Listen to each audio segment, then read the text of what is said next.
Você já teve a sensação de estar melhorando e do nada, sem motivo, aquela crise volta? A ansiedade que você achava que estava superada, a tristeza que você jurava que já tinha processado. Um padrão que você jurou que nunca mais ia repetir e que num dia qualquer, sem explicação, ele reaparece com a mesma força que tinha lá antes. E aí vem aquela pergunta cruel, né? Eu não regredi? O que aconteceu de verdade? Eu não estava curado? Quantas vezes a gente jura que já está curado e quando percebe está passando por aquela situação de novo?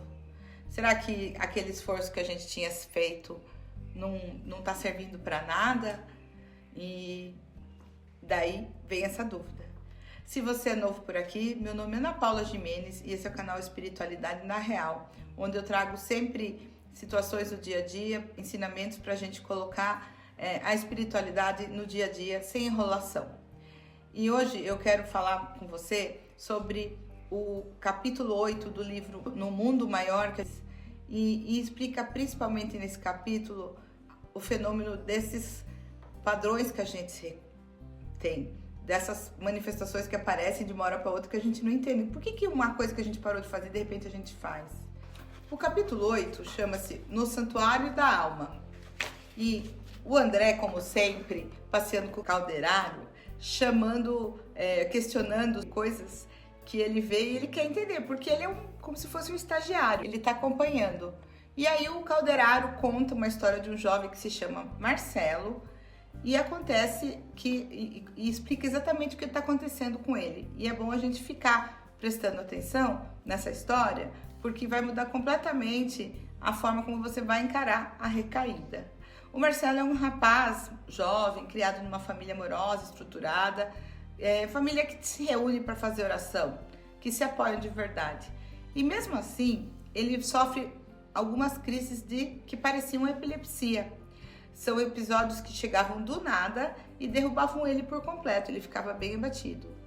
E todo mundo em volta não entendia por que estava acontecendo. E o Calderaro estava explicando para ele essa história. E do lado do plano espiritual, ele estava junto com o Calderaro, explicava para ele que a raiz não estava só no corpo, que vinha muito longe, vinha de muito tempo antes. Numa vida passada, Marcelo tinha sido alguém de muita inteligência e poder.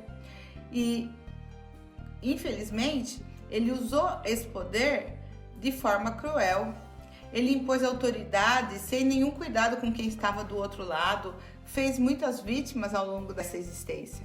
E quando ele morreu, o que ele encontrou? Exatamente as pessoas que ele tinha prejudicado, que agora estavam do plano espiritual junto com ele. E essas pessoas acabavam cobrando com a mesma intensidade da dor que ele tinha causado. Obviamente eram espíritos obsessores também. Ele sofreu muito com isso quando ele entendeu. Ele arrependeu profundamente e pediu uma nova chance.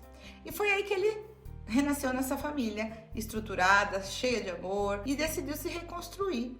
E ele estava de fato se reconstruindo. Marcelo era uma pessoa gentil, educado, que orava, se esforçava sempre, todos os dias, e estava sendo realmente diferente. Num episódio específico, André relata que o Marcelo foi dormir, se despediu dos pais, deitou, e aí que a cena mais importante acontece. Porque enquanto ele descansava, o corpo físico dele descansava, o espírito se desdobrou e foi ao encontro de André e Calderaro. E aí eles conversam, explicam a situação, coisa que acontece com a gente toda noite. A gente não lembra, mas a gente está sempre desdobrando. Por isso que é importante a gente tentar se acalmar antes do sono para ter um encontro com boas experiências.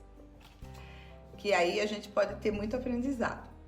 Bom, em um dado momento daquela conversa, estava tudo tranquilo, mas dois espíritos do passado sombrio dele se aproximaram. Eram espíritos cujo Marcelo tinha prejudicado e ainda eles estavam muito presos à dor e todo o mal que ele tinha feito.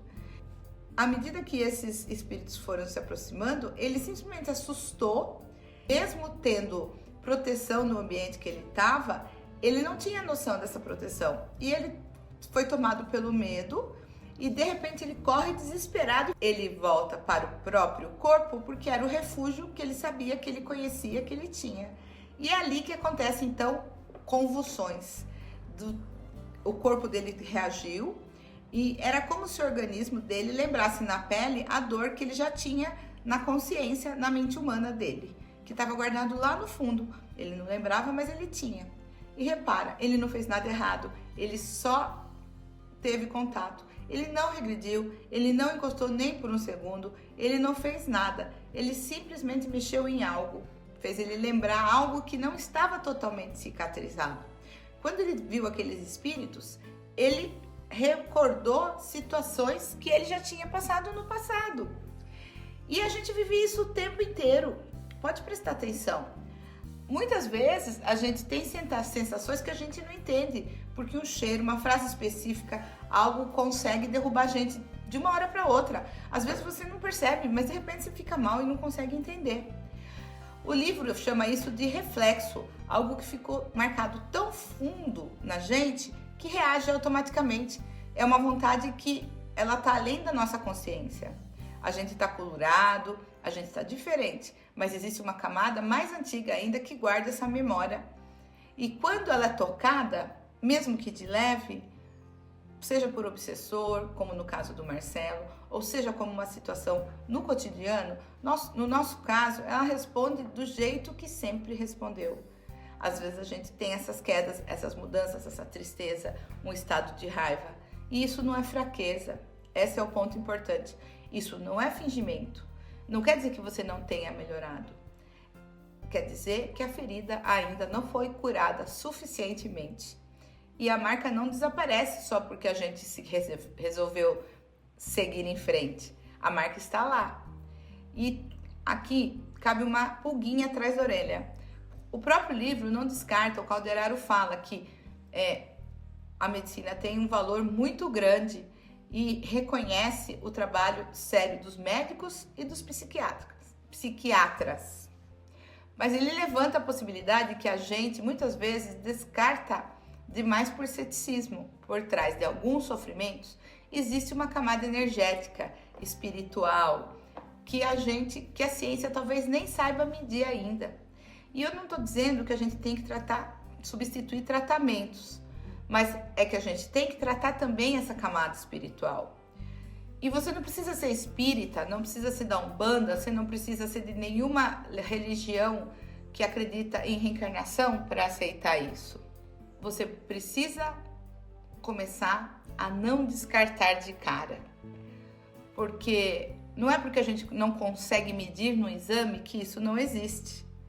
Tem uma frase no livro que resume bem o ritmo dessa cura. Se o mal demora tempo para se instalar, é óbvio que o bem também não vai se instalar de uma hora para outra. A gente aceita fácil a doença, a cura física de uma fratura, por exemplo.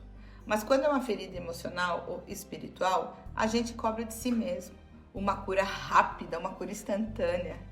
E quando ela não vem, a gente se frustra. E tem outro ponto importante nessa história. Marcelo não estava sozinho. Ele não estava enfrentando sozinho. Ele tinha em volta dele uma estrutura, a família, os amigos, os orientadores espirituais que em sono estavam lá, sempre auxiliando. Ele tinha um ambiente de cuidado, o que o livro chama de santuário. Não é força de vontade sozinha que sustenta alguém numa fase de reconstrução. É ter ao redor, como eu já disse antes, gente e práticas que seguram junto, principalmente nos momentos em que a gente mesmo não consegue segurar. E repara só uma coisa interessante. Quando o Marcelo entra em crise, ali na frente do André, o instrutor não sai correndo atrás de um remédio milagroso, porque ele nem promete que aquilo não vai acontecer mais. Ele explica com calma que aquele processo é normal, que faz parte e que está dentro da reconstrução. E que o tempo junto do esforço diário é o que vai consolidar essa cura, esse equilíbrio. E isso é bem diferente do que a gente costuma fazer com a própria dor. Porque a gente não se permite sofrer, a gente quer uma solução imediata, a gente quer um resultado que faça com que a gente fique forte de uma hora para outra. A gente se desespera quando ela não chega no prazo que a gente gostaria. Então, 4 coisas que dá para tirar disso para o nosso dia a dia. O primeiro é: vamos parar de tratar a recaída como prova de fracasso. Ela é, na maioria das vezes, um sinal de que uma camada antiga ainda precisa ser tratada. Isso não apaga o sucesso que você já fez, só mostra que ainda tem trabalho pela frente, o que é bem diferente de não ter feito trabalho nenhum.